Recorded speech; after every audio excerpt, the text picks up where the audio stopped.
Assalamu alaikum, my dear students. Hope you all are in good health and enjoying the blessed month of Ramadan. आज हम जो topic पढ़ेंगे उसका ये basically continuation है हमारे प्रीवियस टॉपिक का जो चल रहा है about like metabolism of protein और नाइट्रोजनस कंपाउंड और amino acid.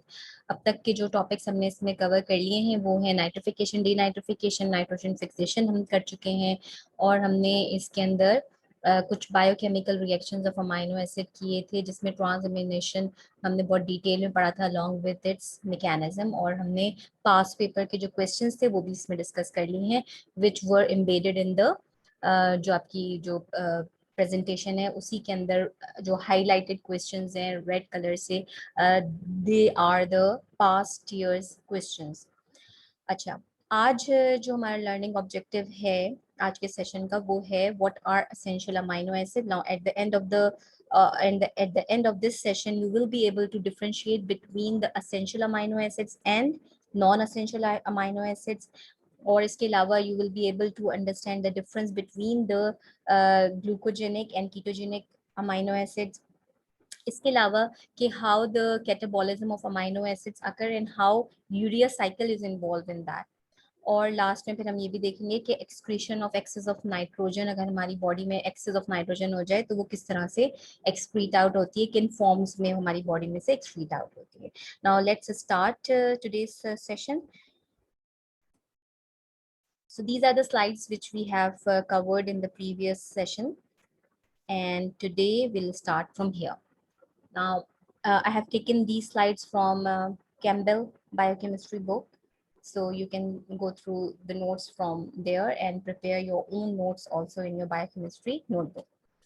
Okay, now essential amino acids. So what are the essential amino acids? Essential का मतलब क्या होता है? Essential का मतलब होता है important, और ये ऐसे अमाइनो एसिड्स जो कि आपकी बॉडी की ग्रोथ के लिए they are very essential, significant और important.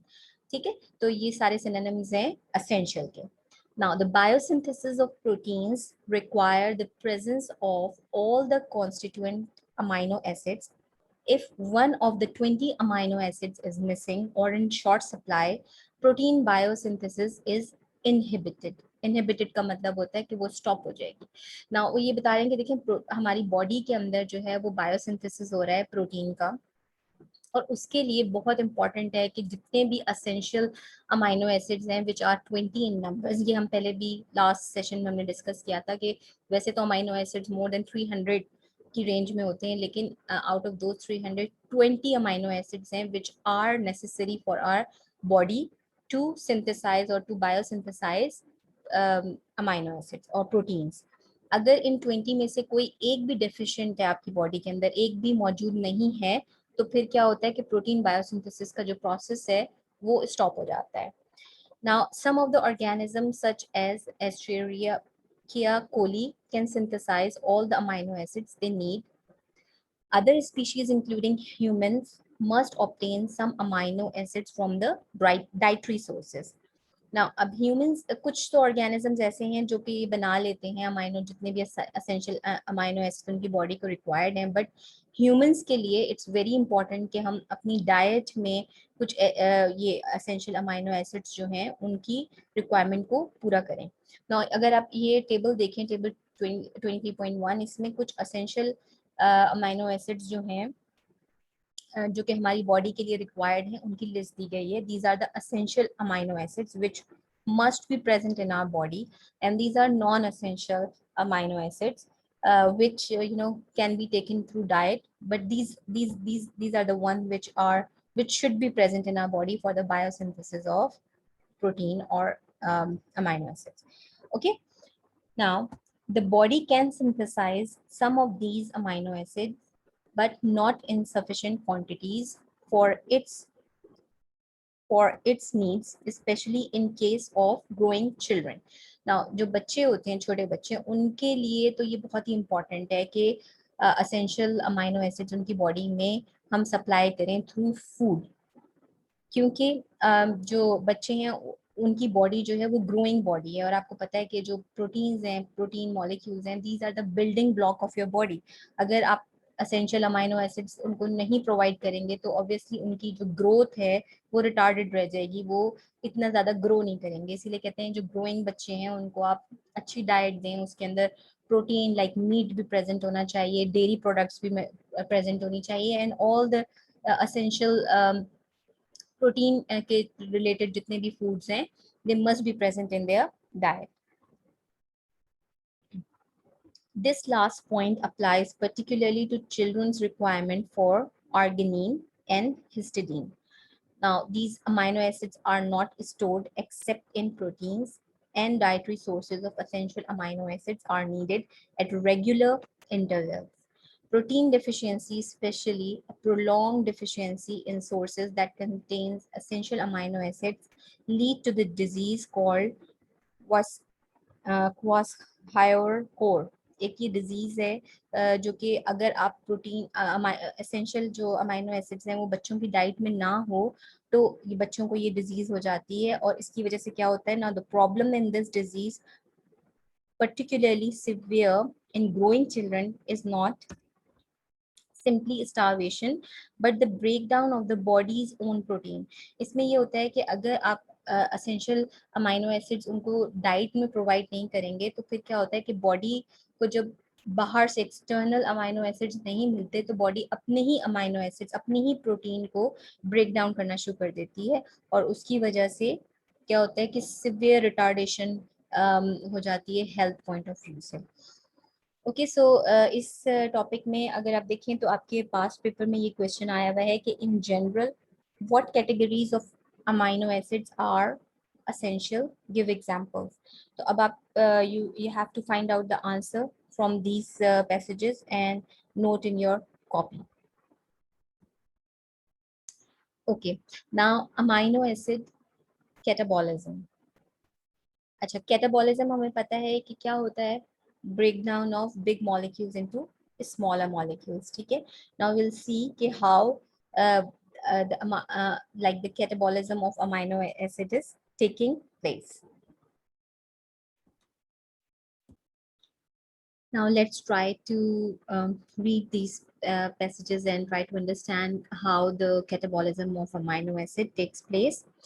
Now, when we specifically focus on the catabolism of amino acids, the first step we consider is the removal of nitrogen by transamination. Now, the first step for the catabolism of amino acid is transamination. Now, you must be aware now कि आपको पता होना चाहिए कि ट्रांसअमाइनेशन क्या होता है. ये हमने लास्ट सेशन में बहुत अच्छी तरह समझ लिया है कि ट्रांसअमाइनेशन का प्रोसेस क्या है, उसका मैकेनिज्म किस तरह से होता है. Transamination reactions are also important in the anabolism of amino acids. So it is important to remind ourselves that anabolic and catabolic pathways are not the exact reverse of each other, nor do they involve exactly the same group of enzymes. देखिए, ये चीज़ हमने last time जब हम lipids का पढ़ रहे थे उसमें हमने लिपिड्स की कैटाबॉलिज्म और एनाबॉलिज्म दोनों अच्छी तरह से समझने की कोशिश की थी. तो वहाँ पे भी हमने यही देखा था कि आप कभी भी ऐसा कंसिडर नहीं कर सकते कि जो कैटाबॉलिज्म का प्रोसेस हो रहा है, for example in amino acids, तो अमीनो एसिड्स का जो कैटाबॉलिज्म का प्रोसेस है वो बिल्कुल ऑपोजिट होगा या रिवर्स हो जाएगा एनाबॉलिज्म के प्रोसेस के, और जो एंजाइम्स इन्वॉल्व हो रहे हैं वो भी सेम रहेंगे. तो ऐसा नहीं होता कभी भी, बल्कि जो एनाबॉलिज्म का प्रोसेस है वो एक एंटायरली बिल्कुल डिफरेंट प्रोसेस है और जो कैटाबॉलिज्म का प्रोसेस है वो बिल्कुल ही एक डिफरेंट प्रोसेस है और उसके अंदर जो एंजाइम्स इन्वॉल्व होंगे वो भी एंटायरली डिफरेंट एंजाइम्स इसमें इन्वॉल्व होंगे. तो अब हम देखेंगे कि लेकिन इसमें एक जो चीज कॉमन आ रही है वो क्या आ रही है, ट्रांसअमाइनेशन का प्रोसेस आ रहा है और वो क्यों यूज होगा, for the removal of the nitrogen. अब वो किस तरह से होगा, we will learn in the coming slides. Now, in catabolism, the amino nitrogen of the original amino acid is transferred to alpha ketoglutarate to produce glutamate, leaving behind the carbon skeleton. The fates of the carbon skeleton and the end of the nitrogen can be considered separately. Now इसके अंदर जो first step होगा catabolism में वो ये होगा कि the amino nitrogen, like जो ओरिजिनल आपका अमाइनो एसिड है उसके अंदर से नाइट्रोजन जो है वो किस में ट्रांसफर होगी, अल्फा कीटो ग्लूट्रेट में ट्रांसफर हो जाएगी, और अल्फा कीटो ग्लूट्रेट किस चीज में कन्वर्ट हो जाएगा, ग्लूटामेट में। नाउ अब ये जो ग्लूटामेट एक हमारे पास बन जाएगा विद द कार्बन स्केलेटन, और एक और दूसरी चीज जो है वो क्या होगी, दूसरी होगी नाइट्रोजन जो कि रिमूव हुई है। तो इन दोनों का जो फ्यूचर होगा उसको हम डिफरेंट तरह से डिस्कस करेंगे कि दोनों जो कार्बन स्केलेटन फॉर्म हुआ है उसके साथ अब नेक्स्ट प्रोसेस में क्या होगा, और नाइट्रोजन जो सेपरेट आउट हो रही है उसके साथ क्या होगा। ठीक है, तो ये अभी आगे की स्लाइड्स में हम इसको डिटेल में चेक करेंगे। अच्छा, नाउ एक चीज यहाँ पे हम और लर्न करते हुए चलते हैं, which is what are ketogenic amino acids and what are glucogenic amino acids, और इसके बाद फिर हम कैटाबॉलिज्म के प्रोसेस को डिटेल में चेक करते हैं। अच्छा, breakdown of the carbon skeletons of amino acids follows two general pathways. The difference between the two pathways depending on the type of end product. Now, the amino जो breakdown होगा carbon skeleton वाले amino acids का, वो basically to different pathways उसमें involve होंगे, और वो ये पाथवेज किस पे डिपेंड कर रहे हैं, ये डिपेंड करते हैं कि जो एंड प्रोडक्ट हमें मिल रहा है वो क्या मिल रहा है।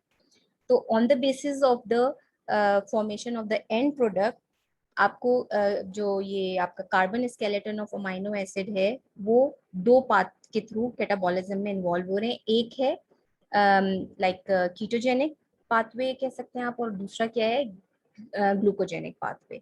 Now let's discuss what is a glucogenic amino acid, और फिर उसको डिटेल में आगे डिस्कस करते हैं। A glucogenic amino acid yields pyruvate और oxaloacetate on degradation। जो ग्लूकोजेनिक अमाइनो एसिड आपके पास मौजूद होंगे उसका एंड प्रोडक्ट आपको मिल रहा है पायरुवेट एंड ऑक्जेलो एसीटेट। या तो उसमें आपको पायरुवेट मिलेगा एंड प्रोडक्ट में, या फिर ऑक्जेलो एसीटेट मिलेगा। अच्छा, oxaloacetate is the starting point for the production of glucose by gluconeogenesis. Now we have learn this कि जब हमने ग्लूकोज की और क्रैप साइकिल हमने पढ़ी है तो उसमें ये सारी चीजें हम पढ़ चुके हैं कि ऑक्जेलो acetate is the starting point for the production of glucose, और उस प्रोसेस को हम कहते हैं ग्लूकोनियोजेनेसिस। और लेट्स सी कि what are the ketogenic amino acid, और इनका एंड प्रोडक्ट क्या मिलेगा हमें। Now a ketogenic amino acid break down to acetyl co A और acetoacetyl co A, leading to the formation of ketone bodies as shown in the table 23.2। अभी next session में हम ये देखते हैं कि कौन से उसमें ब्रेक डाउन होती हैं ये। तो बेसिकली कीटोजेनिक अमाइनो एसिड्स किस चीज में उनका एंड प्रोडक्ट हमें क्या मिलेगा after catabolism of ketogenic amino acid, aceto sorry acetyl co A और acetoacetyl co A, and ultimately they will be converted into ketone bodies. Ketone bodies formation हम पहले भी पढ़ चुके हैं, सो दिस बस इस सेशन में आपने इतना याद रखना है कि there are two types of amino acids जिनके कैटाबॉलिज्म की जो आपके एंड प्रोडक्ट्स हैं वो दो डिफरेंट एंड प्रोडक्ट्स मिलते हैं। अगर आपके पास ग्लूकोजेनिक अमाइनो एसिड है तो उसका एंड प्रोडक्ट आपको क्या मिल रहा है, पायरुवेट और ऑक्जेलो एसिटेट मिल रहा है। और अगर आपके पास कीटोजेनिक अमाइनो एसिड है तो एंड प्रोडक्ट आपको क्या मिलेगा, एसिटाइल को ए और acetoacetyl co A, which will be converted into ketone bodies. Clear? Now, the carbon skeletons of the amino acids give rise to metabolic intermediates such as pyruvate, acetyl-CoA, acetoacetyl-CoA, alpha-ketoglutarate, succinyl-CoA, fumarate, and oxaloacetate. Now, ये next figure में अभी हम इसको discuss करते हैं. Now, oxaloacetate is a key intermediate in the breakdown of the carbon skeleton of amino acid because of its dual role in the citric acid cycle and gluconeogenesis. Now, the amino acids degraded to acetyl-CoA and acetoacetyl-CoA are used in the citric acid cycles, but mammals cannot synthesize glucose from sorry, acetyl CoA. This fact is the source of the distinction between glucogenic and ketogenic amino acids.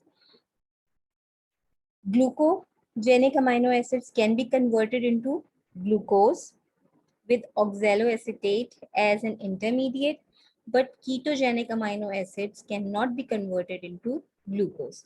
Some amino acids have more than one pathway for catabolism, which explains why 4 of the amino acids are listed both in the ketogenic, ये वाले जो 4 amino acids हैं जिनका इन्होंने बताया कि they are both glucogenic and ketogenic, and these are the ones which are glucogenic in nature and these are the one which are ketogenic. ठीक है. अच्छा, अब आपके एग्जाम में ये क्वेश्चन आया हुआ है कि what are ketogenic amino acids, write the metabolic end products of glucogenic and ketogenic acids. ठीक है, तो अब आप इसका आंसर इन्हीं पैसेजेस में है. आप you can easily find out what are the answers for what is the answer for this question. अच्छा, बेसिकली इसमें देखिए आपने दो चीजें बहुत अच्छी तरह समझनी है कि ग्लूकोजेनिक अमाइनो एसिड्स कौन से हैं और उनके एंड प्रोडक्ट कौन से हैं. तो ग्लूकोजेनिक अमाइनो एसिड्स आपके सामने ये लिस्ट है. ये जितने भी अमाइनो एसिड्स यहाँ पे लिखे हुए हैं, aspartate, asparagine, alanine, these all are glucogenic. और ये ग्लूकोजेनिक क्यों है?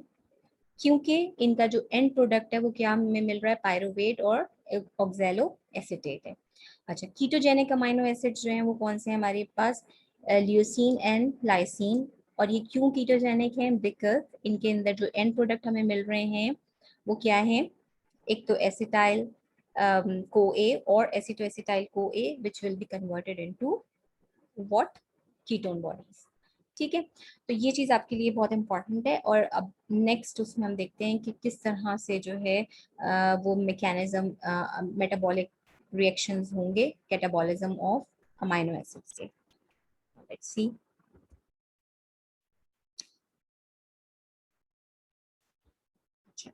नाउ एक चीज मेटाबॉलिज्म ऑफ उस पे जाने से पहले थोड़ा सा हम इसको भी कवर कर लेते हैं इस टॉपिक को, which is excretion of excess of nitrogen. तो क्योंकि यही पार्ट जो है फिर आपके मैकेनिज्म में भी इन्वॉल्व होगा, तो you should have little bit know how कि कौन कौन से फॉर्म में excess of nitrogen can be removed from our body. और इससे रिलेटेड भी एक क्वेश्चन आपके एग्जाम पास्ट पेपर्स में आया हुआ है, which says in what forms excess nitrogen is excreted from the body of organisms. So let's see in what forms it is excreted out. Now, excretion of excess nitrogen. The nitrogen portion of amino acids is involved in transamination reactions, in breakdown as well as in biosynthesis. Now, excess nitrogen is excreted in one of the three forms, that is ammonia as ammoniamine, urea, and uric acid. So these are the three forms in which nitrogen is excreted out from our body. Now, animals such as fish that live in an aquatic environment excrete nitrogen as ammonia. They are protected from the toxic effects of higher concentration of ammonia, not only by the removal of ammonia from their bodies, but also by rapid dilution of the excreted ammonia by the water in the environment. The principal waste product of nitrogen metabolism in terrestrial animals is urea, a water soluble compound.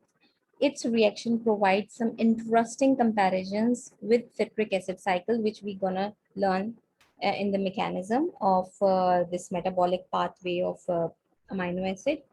And how the birds excrete nitrogen. The birds excrete nitrogen in the form of uric acid, which is insoluble in water. They do not have to carry the excess weight of water, which could hamper flight, to rid themselves of waste product. So birds जो हैं, they excrete out nitrogen in the form of uric acid, which is insoluble in water. So ये भी एक important point है कि जो uric acid है वो birds जो हैं वो excrete out करती हैं in the which is insoluble in water. So they excrete out uric acid with the water, along with the water. ठीक है, अब हम कवर करेंगे इंशाल्लाह यूरिया किस तरह से इन्वॉल्व होता है अमाइनो एसिड की